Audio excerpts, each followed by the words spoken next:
ओम रक्षाय नमः. ओम रक्षाय नमः. आधार देऊन या ठिकाणी हे बांधलेली दोरी तशीच राहिलेली आहे आणि संपूर्ण झाडाला हे दोरी आतमध्ये गेलेली आहे. या ठिकाणी पाहू शकता हे खाच पडलेली आहे. आता आपण ऑपरेशन करून आता ही दोरी काढणार आहोत. हे पाहू शकता ही दोरी आतमध्ये अशी रुतलेली आहे. ही दोरी आता हे दोरी काढणं अत्यंत महत्त्वाचं आहे, नाहीतर हे झाड या ठिकाणून आता तुटू शकतं संपूर्ण.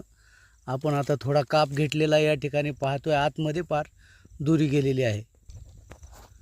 आता ही दोरी जवळपास आता निघालेली आहे. या ठिकाणी आपण पाहू शकता या बाजूला ही दोरी आपण आता ओढून अशा प्रकारे ही दोरी आता आपण काढून घेऊ. हे पहा, ही दोरी या ठिकाणी आता निघालेली आहे पूर्णपणे आणि पूर्ण आतमध्ये ही दोरी गेलेली होती. ओम रक्षाय नमः. ओम रक्षाय नमः.